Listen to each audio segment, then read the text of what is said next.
Okay, now that you are here, let's get down to business. You are not my son. You are my property, and you will do what I say and when I say it, or else there will be dire consequences.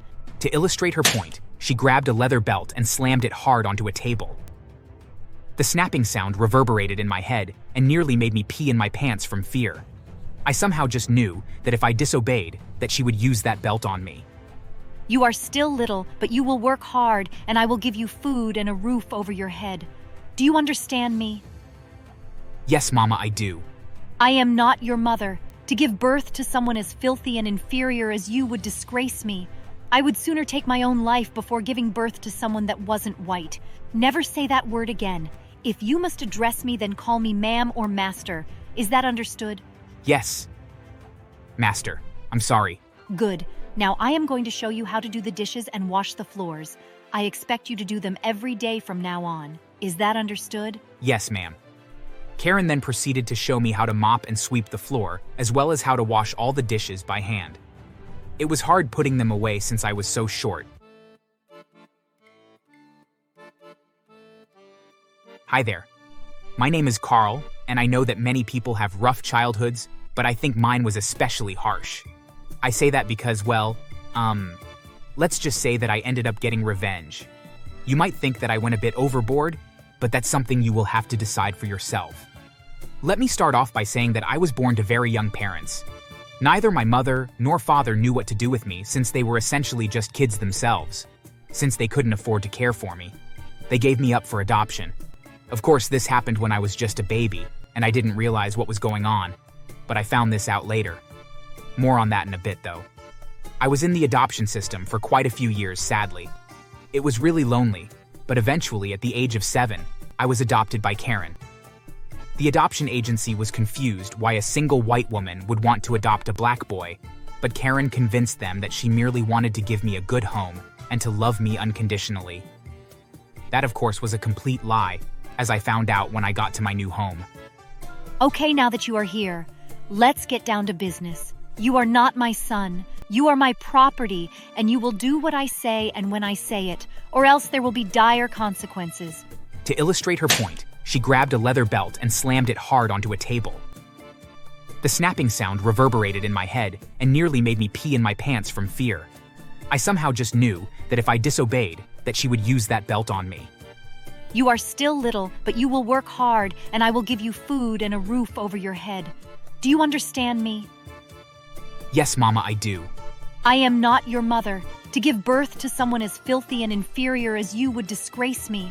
I would sooner take my own life before giving birth to someone that wasn't white. Never say that word again.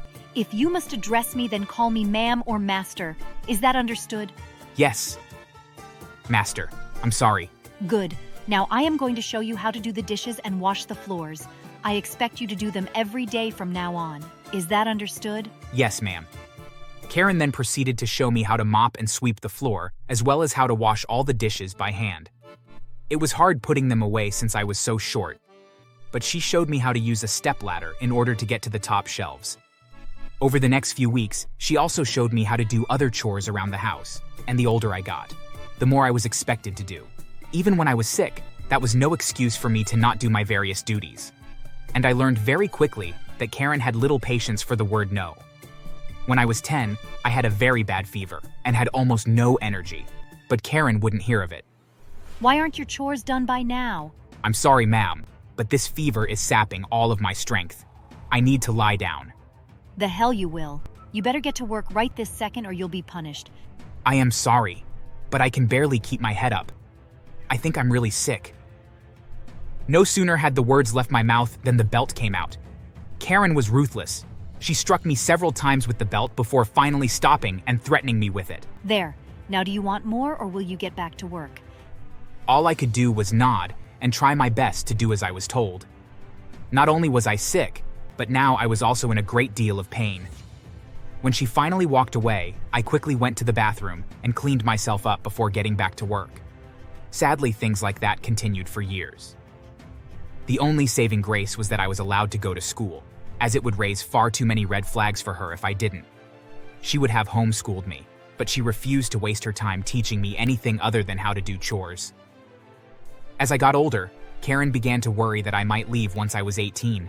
She had managed to keep me under her thumb, but the closer I got to being an adult, the more often she would have to resort to abusing me to get me to do as she wanted. And then I heard her talking on the phone with a friend of hers. Yes, Tessa, I need someone to replace Carl. The Jungle Boy is getting to be too old and far too disobedient. I think I will have to adopt another boy to be my slave. I love that you call them that. It was such a good idea of yours to adopt these kids and use them as free labor like this. Well, if you get a new one, then I should probably do the same. Luckily for me, Karen always spoke on the phone via the speakerphone, so I could hear her entire conversation. I had always known that she viewed me as nothing more than just free labor, but for her to state that I was essentially just her slave irritated me so much. And now she was talking about adopting another child, so that once I grew too old, that she would still have someone that she could abuse and use as a slave. Not only that, but all her friends were doing the exact same thing too. Well, I wasn't sure what to do, but a few weeks later, Karen came home with a young boy who was 7 years old. Like me, he was black too, and he was quite scared. Well, Carl, this is Thomas, and he will be assisting you. I trust that you can train him and get him up to speed on what I want done around the house. Yes, ma'am. As soon as I saw Thomas, I had a plan in mind. One day when Karen was away from the house, I told Thomas to keep working and that I would be back shortly. I went out and bought a camera and a voice recorder with some money that I had managed to squirrel away over the years. Then I went back home and got ready. I knew that it was only a matter of time before Karen did something wrong, and sure enough, the next day Thomas didn't fold her laundry the way she preferred, and she hit him with her belt a dozen times. It was hard to film it and not try to stop her, but I knew that I needed the evidence. Later, I apologized to Thomas for not stepping in, but he swore that he forgave me, and that he understood how important it was to get it on film, as it would help us get free from that wretched woman. Later that day, Karen was bragging on the phone to Tessa about how she had already had to discipline her new slave, but that overall, that he was doing quite well.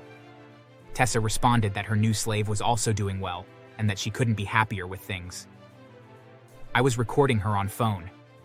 I couldn't help but smile broadly, as I had more than enough for what I wanted to do.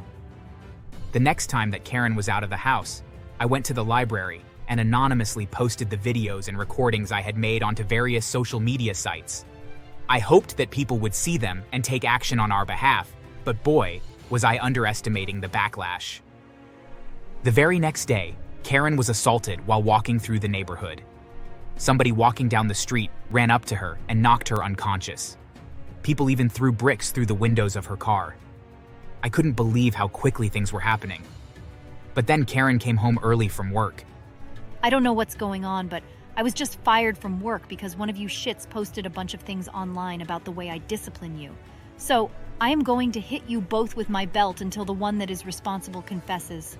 You can go ahead and try, but the second you raise that belt up, I will take it from you and I will whip you with it. I'm not some small defenseless child anymore. She called me bluff and slashed me with it twice before I wrestled it away from her, and then I whipped her with it a bunch of times. She was sobbing on the ground when suddenly the front door was kicked in and several police officers rushed into the house. I instantly dropped the belt and backed away, but they weren't interested in me. They rushed at Karen and roughly put handcuffs on her and then threw her into the back of a police car. As it turned out, the public had seen the videos so much that they were demanding that the police do something to save Thomas and I. However, that was only the tip of the iceberg. The police figured out who else Karen knew that had done the same thing as her, and they had rounded them all up and arrested the lot of them. There were 4 people total that had adopted black children to just use them as slaves. Karen had only been the ringleader and first one to do so. A month later, Karen and the other 3 monsters went to trial and were sent to prison for decades for abuse, enslavement, and child endangerment. I was so relieved that Karen could no longer hurt us, but at the same time, I was afraid that Thomas and I would be put back into the adoption system. However, that was when things finally started to go my way. Since I was almost 18 at the time, I was allowed to adopt Thomas, and because we were Karen's only family, we were given her home and assets as compensation for her crimes against us. We ended up selling her massive mansion and took the money and bought a more reasonable home. My real parents even saw me on the news and came forward and apologized for abandoning me as a child. They have both done quite well for themselves, and they even agreed to adopt a few of the children from the other households that were using them as slaves. With their help, we were able to find homes for everyone that had been abused, and although it was awkward at first, I even began to develop a relationship with my parents. To this day, Karen writes to me and Thomas and begs us to help her, but neither of us ever visits her in prison or writes back. Should she live long enough to serve her full sentence in prison? She had better not come looking for Thomas and I, though. If I see her face again, I'll take my belt off and whip her with it again. Thanks for watching. Make sure to subscribe and leave a comment down below saying I subscribed, and we will try our best to reply to your comment.